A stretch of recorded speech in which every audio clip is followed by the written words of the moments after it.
Hello everyone, welcome back to another episode of Social Media Reacts here on Cluiche. With me, Seamus Brady, your host, of Luke Payton down there in the bottom right corner, Aaron from Gaelic Games Fan TV, and Matthew Hurley from the Gaelic Statsman. It's a hell of a squad that we have to have a look at the social media world from across the weekend. Before I dive in, this episode is brought to you by Capture Athletics. For any sportswear, make sure to check them out as well. Aaron, I'll start with you. Obviously, myself and Matthew were on your show there, an hour and 45 minutes in the books, but we're refreshed and ready to have a look at the social media world now. Absolutely. Yeah, I got a nice bit of dinner into me, and yeah, this should definitely be interesting. All right, definitely plenty of interesting takes on Twitter. Anyway, like I know, anytime I go on there, you never really know what you're going to get at the best of times. So yeah, this should be interesting. Well, that's it. I've highlighted a certain amount of tweets. And Matthew, what are you thinking now heading into this? Which counties do you think will be under the microscope, shall we say? By any chance, did they wear the blood bandage and play Munster? Possibly. Unsure, maybe potentially so, but Kildare definitely. There's a few tweets coming about them. Luke, what did you make of Dublin? There's a couple of tweets about them as well. Not a great weekend for the Dubs. No, and both codes as well. Yeah, I think they were. Football improved a little bit. They improved a little bit, and I'd be more positive about them this week than the Monaghan game anyway. But yeah, I don't think the Dubs give a fuck about the league anyway. So yeah, they can say all they want anyway right now because it doesn't really matter, does it? Yeah, well, I mean, that's where we will start. We'll start with Well, the like league. just to chime in as well, like the All Ireland parade at the weekend was pretty spectacular up in Castlebar. Like the pitch invasion, the scenes, the jubilation, everything as well. It's the most celebrated All Ireland I've ever seen in what, mid-January, is it? Well, sorry, or mid-February. So yeah, no, look, I thought that was. I'll just throw that one in anyway. Wouldn't we like them to get carried away? But anyway, now we're going to move on and we're going to bring up this tweet that is in somewhat relevant to that. And that is from Kevin Cassidy. So this is kind of tagging on to what you said, Luke. Dublin have to be admired, stumble through the league, come good for the last two games, then hit peak form for championship. Meanwhile, the rest of the country declare themselves unbeatable after a few league wins. Aaron, as a Dub, do you take any comfort from that? Yeah, it's kind of spot on, to be honest with you, because like that was very much what happened with Dublin last year. Like we were really poor at the start of the league. We obviously won, like, you know, a lot of games last year, but that was obviously in Division 2, playing at a lower level. And obviously this time around, and it's weird because I actually think we're playing better this time around this year than we were actually this time last year. But we're just obviously playing higher quality opposition in a higher league. But yeah, like it's clear as day that Desi doesn't really care about the league. Like when he starts taking off Costello, Paddy Small, he starts taking all the lads off when the game's in the balance. Do you know what I mean? Like he'd never do that in a championship game ever. So yeah, like I think there's very, and to be fair, like Mayo missed a whole load of chances going down. You nearly wondered if anyone wanted to win the game going into the final sort of 5 or 6 minutes. But yeah, like it's one of them where, you know, I think Desi said he wouldn't lose any sleep over it. And yeah, like I'm surprised, you know, when it comes to the end of the year, this is not going to be a game we're going to be discussing, put it that way. Yeah, no, I do agree. And Matthew, one of the things that Desi said, which I mentioned to Aaron on his pod, and guys, if you haven't had a look at Aaron's podcast, definitely do. We just did an hour, 40-minute episode. It's a really good episode. But in it, Matthew, one of the things I said was Desi came out and so casually was like, well, look, we're behind the curve. We haven't been training as long as these teams have, and kind of almost pointed that, like, look, we're, you know, we just had the All-Ireland final, but the All-Ireland final was at the end of July. So a bit mad that he's so comfortable just saying, yeah, no, we're a bit behind the curve.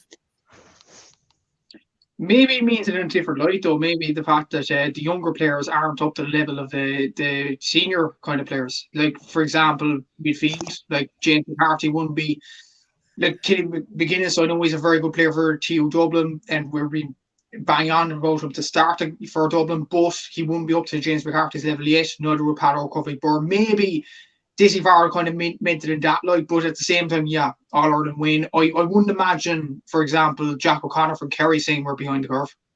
That's just him. I mean, he pretty much said last year he didn't care. He was like, oh, it's just a league. Yeah, and that's Dublin's kind of attitude towards the league in many ways. Like even looking at last year, Clare should have beat them in Croke Park. Oh, yeah. Dublin got away with it. Carr probably should have beat them as well. Kildare should have beat them. Like there was a load of teams that actually are Division 2, Division 3 level that should have beaten Dublin, but they didn't, and that was the main thing with it. And yeah, it's just Dublin don't give a crap about it. Simple as that. Kerry didn't really give a crap about the first game either against Derry, in all honesty, and you could see that Derry care more. There's probably some teams in a bracket that don't care about the league, and some teams that do. And I think Dublin and Kerry will be in the bracket that don't care. And then the do probably Derry, Mayo, possibly Galway if they tried their base, Roscommon maybe.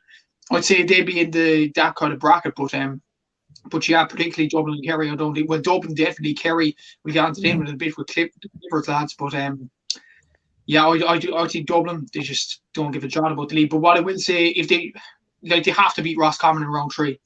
I know there's an argument they do care about the league, but if you lose to Roscommon, I think you're in massive trouble if that game goes wrong for you. I do agree. And Luke, you certainly seem devastated about that loss to Mayo. Look, I think people get very carried away based on games as well. Like, to be honest, look, like you said, could have went either way at the end with the last few kicks of the game, kicks the ball in there, and as well. Like, to be fair to Mayo, look, I thought they probably shade it anyway in the day, but no, like that's the thing. It's an awful lot being read into it as well. The thing that I'd mostly read into it for Dublin is like that there just isn't the depth there. Like there's just no depth really. And once the lads eventually do give up and go, look, I've been saying this for weeks. Like there's nothing coming through really. The only thing we'll say is I thought Theo Clancy and Greg McEnany played the best I've seen them play. Well, we haven't seen Theo Clancy. Thought he came in, played very, very well, and then that was Greg McEnany's best game for Dublin as well. He showed a bit of promise there too. So.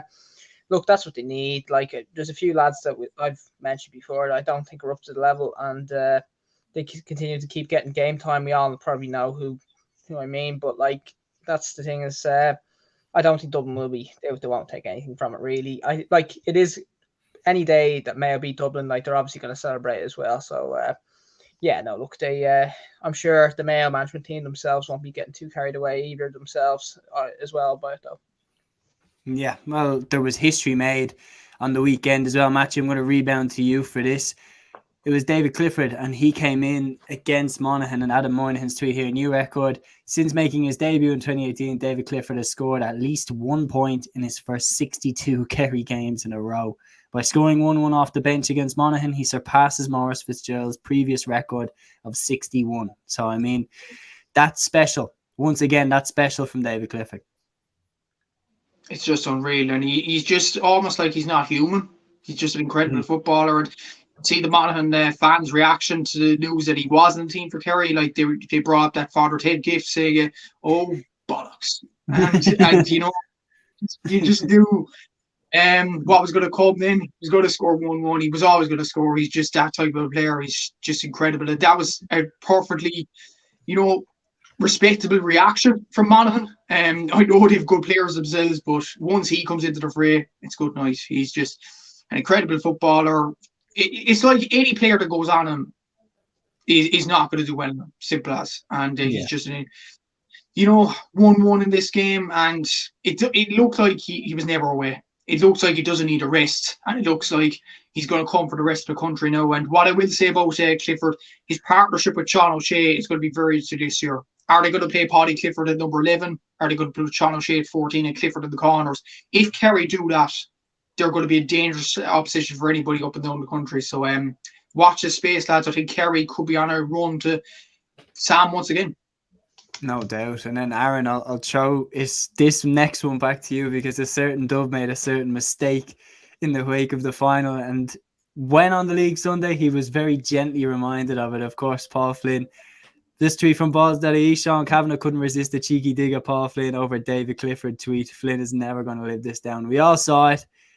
Sean Kavanagh very gently reminding him of when, let's just say, alcohol and Twitter mixed together. But what did you make of that? Yeah. I think like when you seen Paul Flynn's reaction, he was kind of a bit I don't really know if he appreciated the joke, to be honest with you. He kind of looked a bit awkward. It was a little bit unusual. Like it wasn't really like he laughed about it or kind of went along with the joke. He was kind of nearly like, okay, yeah, can we move on and like get on to the next point? But yeah, like I suppose. Look, I'd say Sean Kavanagh was probably nearly, he probably had that one from the winter, and I think he was probably nearly waiting until until Kerry were in action and they were back on the Sunday game. But yeah, look, I think we've all been there. Like even myself on Saturday, I was at an engagement party and I had a few as well. Probably trying to wind up a few Mayo fans, in fairness, and I didn't really succeed. But yeah, so look, we've all been there, in fairness. Well, I seen the Mayo for Sam tweet from it, but that one isn't it good. But one thing that I was stunned by was how Kerry, winning that game against Monaghan could all of a sudden be turned into Wicklow getting the smoke off Carroll Kane. He says Wicklow's population is 600 fewer than Kerry's. Wicklow have never won a Leinster title. Kerry have 84 Munster crowns and 38 All-Irelands. Why? Because it's what they both expect of themselves.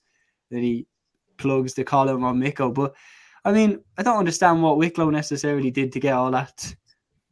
Luke, I'll go to you for that. Yeah, I'm only seeing that one for the first time now, and I'm trying to wrap my head around that one too. Well, because Miko was never involved with Wicklow, wasn't he? He was Laois. He was Wicklow manager from 09, 10, 11. Okay, well, look, I can only assume there then that it's something that Miko said himself, and then something that he tried to do when he introduced when coming into Wicklow anyway as well. It's definitely a nice way of putting it, but like at the same time, it's very easy for Kerry to say like, here's why we've won all our things and why can't Wicklow get their act in order. I think I think to be fair, I'd have a bit of sympathy for Wicklow there, but no, look, I'd have to read more into the article for that one as well. I'm sure there was a genuine point made by Miko on that one as well, based on that. But like from the outside, it does very much look like, it's just coming for Wicklow out of nowhere. Yeah, there's definitely a backstory there somewhere. Yeah. Like something must have happened with Cahir and Wicklow or something at some stage. Even there must be something. There's a backstory. There's definitely a backstory. There's a backstory there. You're just using anything to have a go at. Wicklow, but I don't really understand. Maybe he's meeting Kildare, getting loads of people throwing shade at meeting Kildare, and he's like, "What about Wicklow? The other neighbours, the nice neighbours, as I like to call them." That's it. I mean, if Wicklow's population should be something that they've achieved, I mean, why not use the same logic to have a go at Antrim and to have a go at like all these other counties with massive populations? But Matthew, will come to you for this. A lot of the opinion was split over whether Conor Glass meant to put that ball into the back of the net against Tyrone. Joe Brolly certainly thinks he meant it. He says, magnificent, deliberate lob goal by Conor Glass. Jesus wept, this boy is finding his greatness.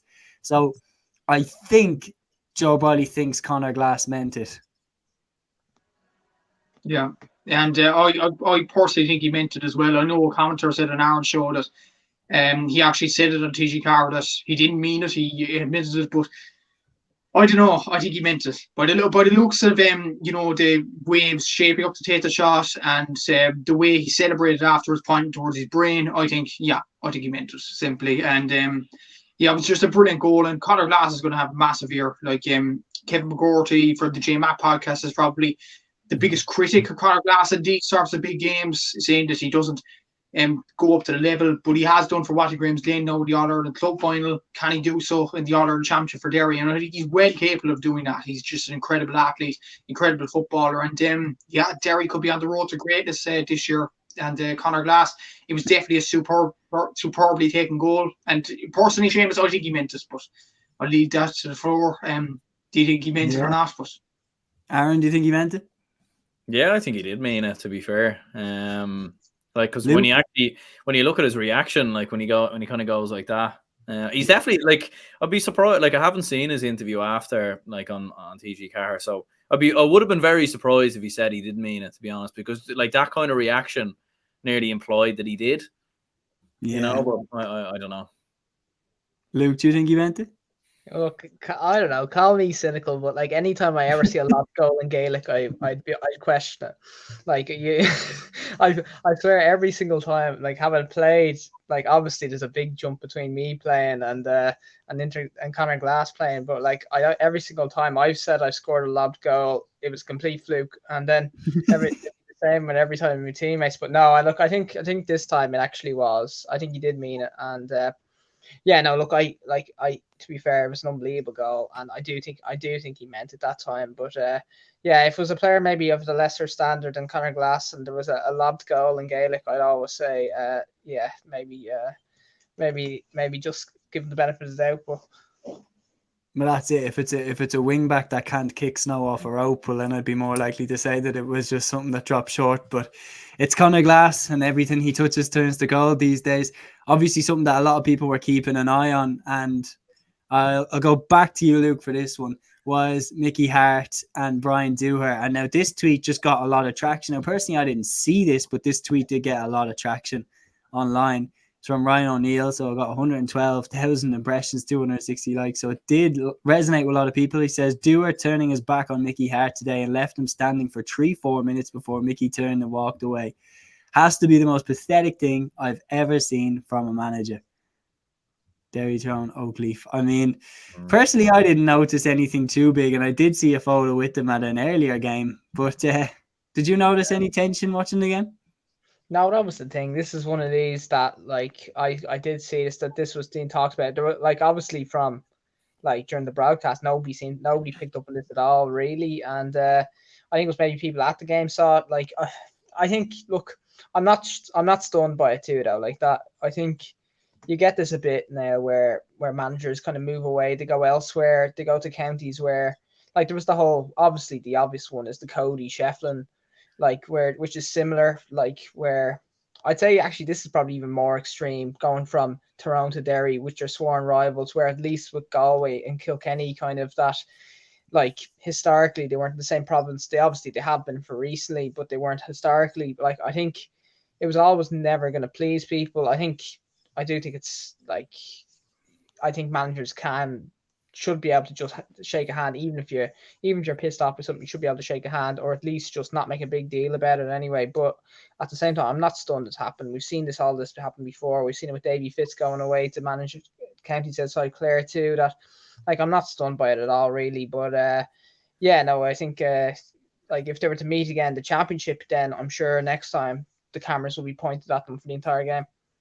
Yeah, I mean, Aaron, remember the Henry Shefflin, Brian Cody, remember the build up to the Leinster final a couple of years ago, and the pre-match was just like a split screen of Henry on one side and Brian Cody on the other. I've never seen a handshake get so much debate.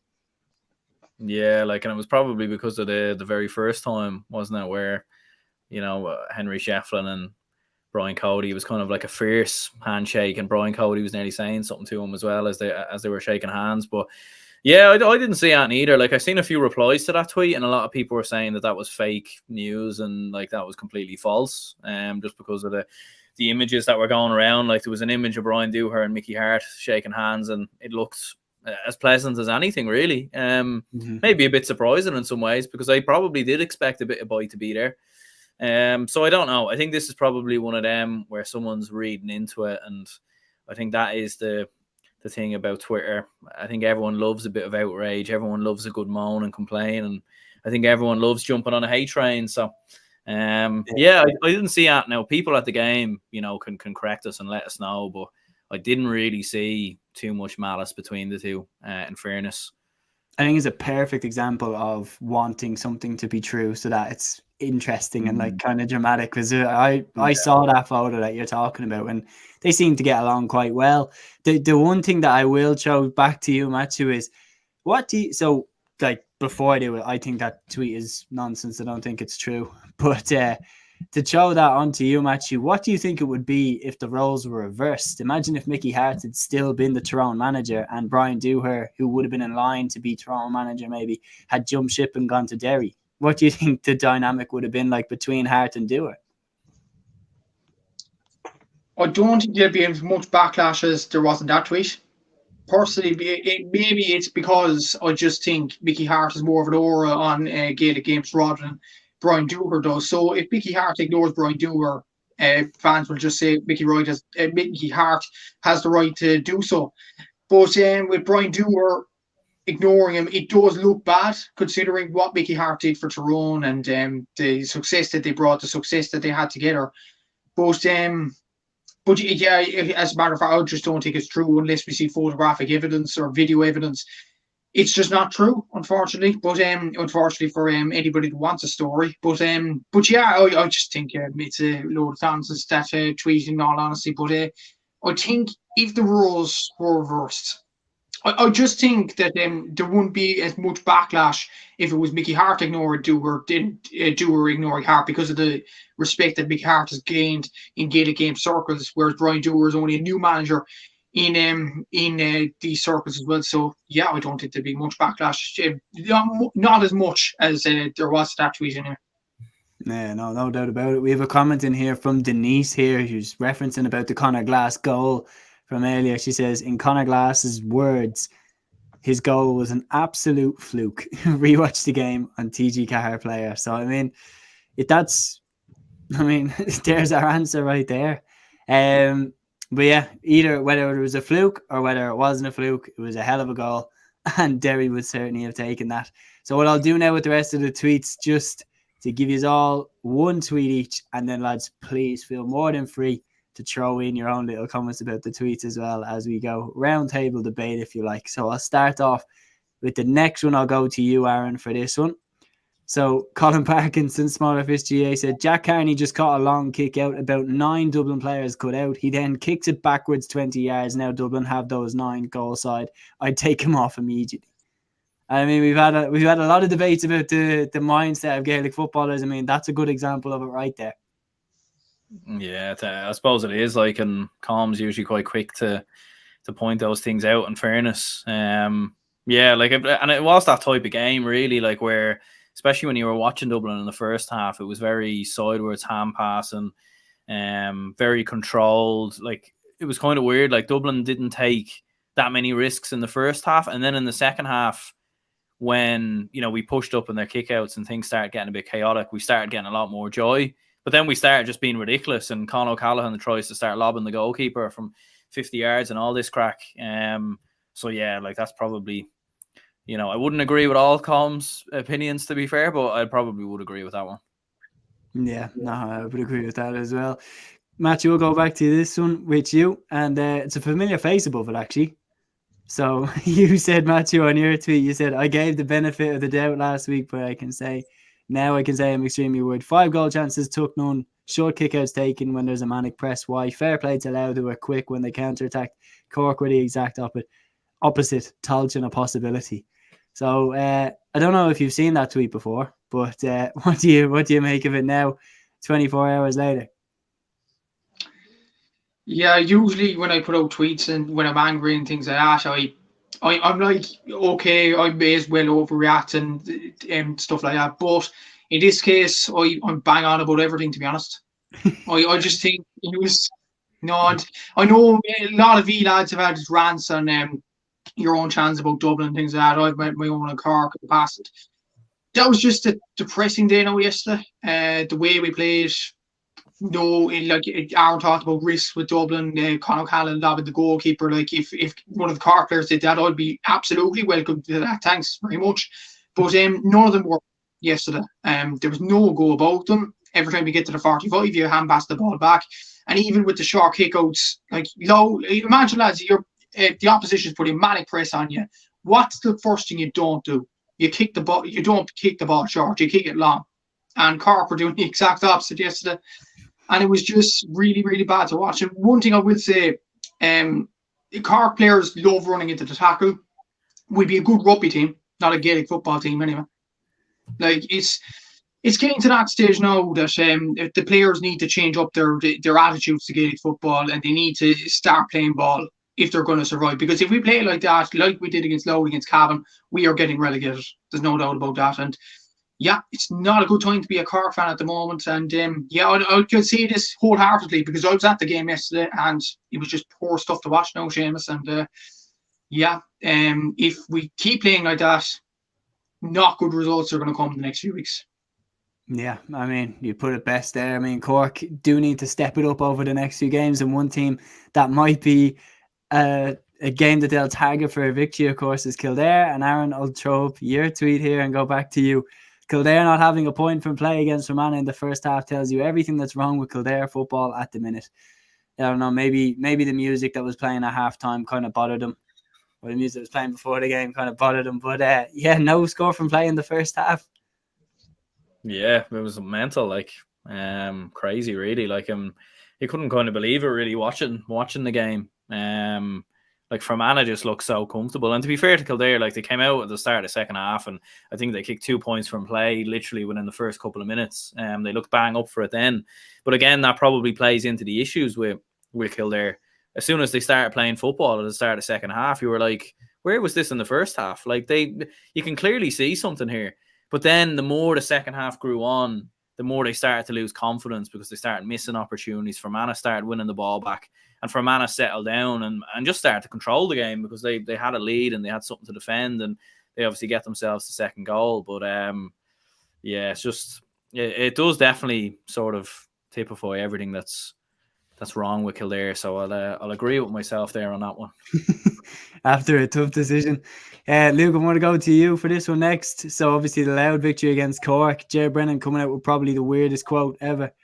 Ger Brennan with a classic after the good win against Cork. I wouldn't be licking myself, or the lads wouldn't be too much. He's used it on the show with me before. I think it was Kildare. He said like to lick themselves after a win. No comment on that. I don't really understand where that originated from. But yeah, interesting. Yeah, I'm pretty sure that's not a phrase. Like, it's just not a phrase. But no, like you know what he's trying to say. So like, but like, yeah, no, we know Do what you? well, you know, we know what we're saying in the sense that like they're not going to be getting their hopes too high, and they're not going to be kissing themselves in the mirror now after that. But like, that's the thing, is like, well, that's a big challenge for them as well. Though, at the same time too, is that it looks like, look, Louth they're gonna need a few more wins to stay up anyway as well. That has to be the goal for them anyway as well, is to stay up in Division 2. I'd say they need maybe 2 more wins anyway as well. Look, Cork's the handy game to win anyway in the division. So no, look, I think I see what Ger Brennan's saying, and that like tougher tests to come. But oh my goodness. Yeah. Maggie, did you boot him out with a comment? What's going on here? Yeah, I had nothing to do with that. Yeah, I had nothing to do with that. Somebody did there, but no, I see what Jer's saying anyway, and that like, yeah, it's just put it in a weird way. Yeah, to be fair, the first time I read that tweet, when I seen it, I had to like look at it again, because I think it was in the morning when I woke up and I was having a look, and I thought he said that like Jer had licked him or something. I was like, what is going on here? I was like, I don't know what was happening in that studio, like, but yeah, all a little bit bizarre, to be fair. Definitely a bit bizarre. And moving forward, we now know that Luke speaks Ger Brennan, and Matthew can decide when to boot someone out with a call, even when it's on our channel.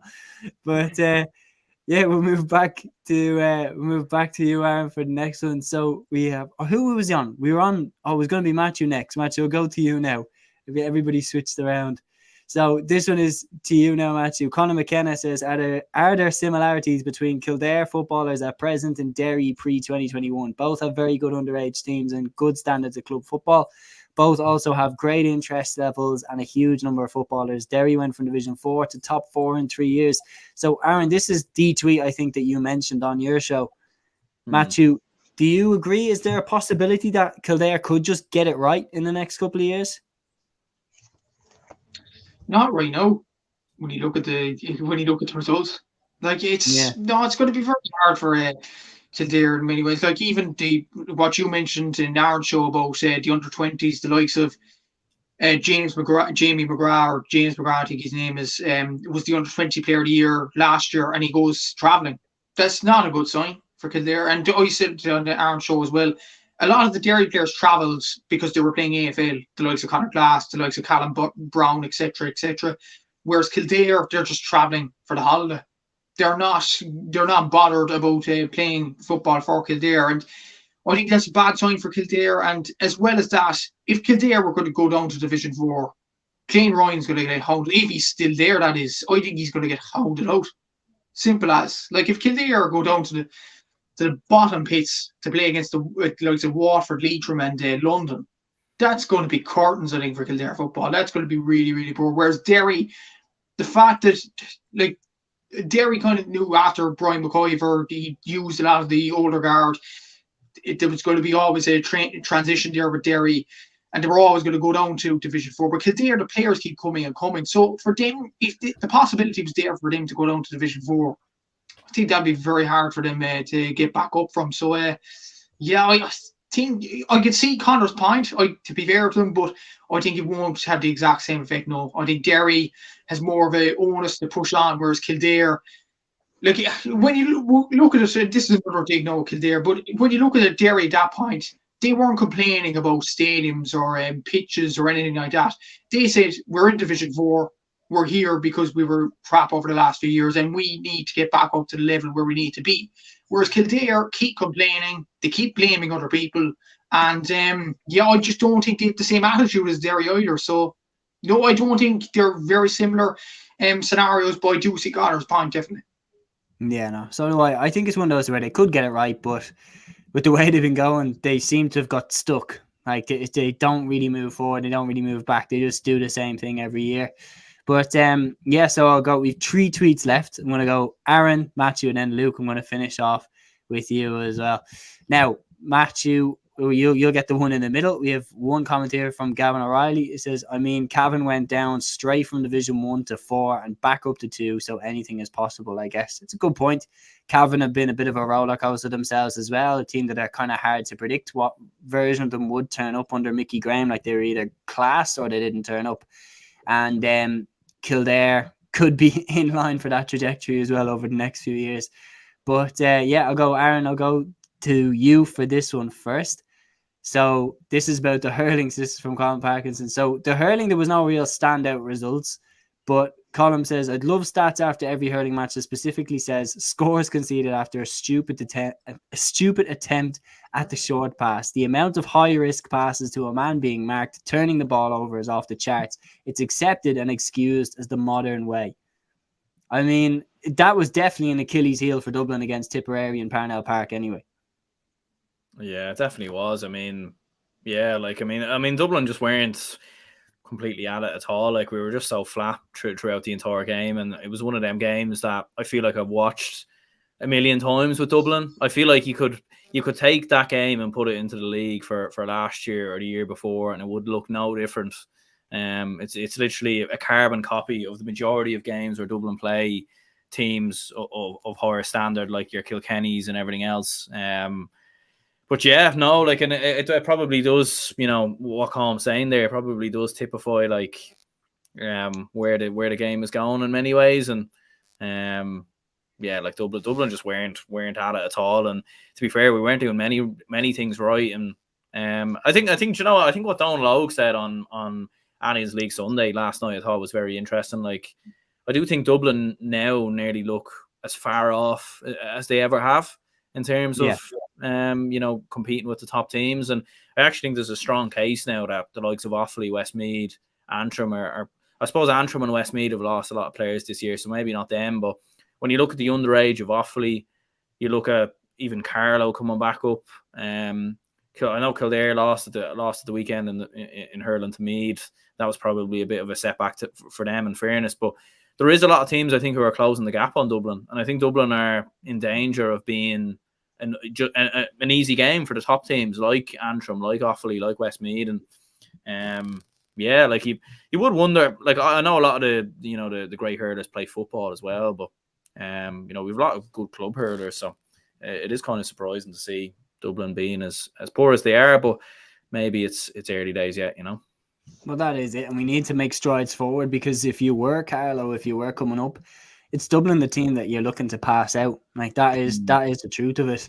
Now, I'll go over to you, Matthew, for a controversial one, and then I've got a funny one for you, Luke, to actually finish up on, and then we'll wrap it up. Matthew, this is the controversial one. It's from Tommy Rooney. You did quote it.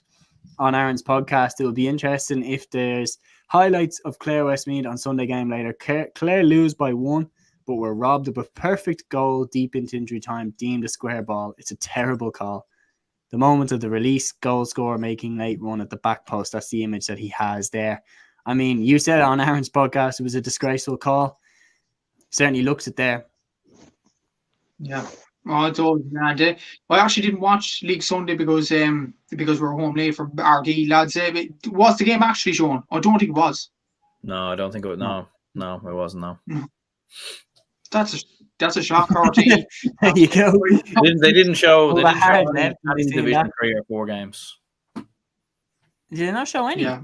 No, they didn't show. They didn't show any. They showed one Division 2 game, the Fermanagh Kildare game. It was just it was a report. It wasn't even highlights. Yeah, I noticed they didn't show Donegal. They showed Donegal Cavan and they They did actually. Yeah, they showed Donegal Cavan actually. They Yeah, didn't sorry. show me Armagh and they didn't show Louth Cork.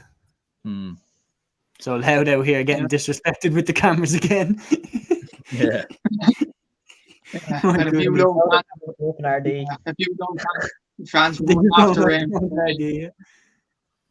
a few loud fans were going after RT as well. I think on the day and on social media as well. But to be fair, I will say this about Joanne Cantwell's comments about RD. It is next to a road and there was cars parked on the road. And it's probably one of the most unusual GA grounds that you'd ever be to, lads. So I grant Joanne, a bit of slack there. But then again, there are games that have been streamed up and down the country and next to rivers. So I don't think it's much of an excuse, to be honest. But anyway. About this game with Ian Clare, I think it was a really, really bad call. And I will say this again, it's going to be very interesting to see if Clare finish 2 points behind Westmeath come the end of the league.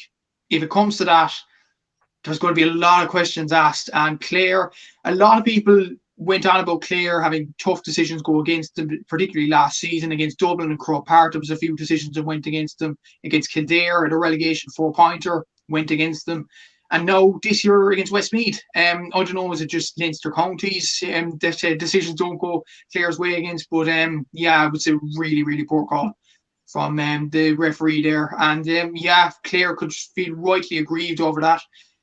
They should have got 2 points, but in the end they get 0, and that could prove crucial going towards the end of the league.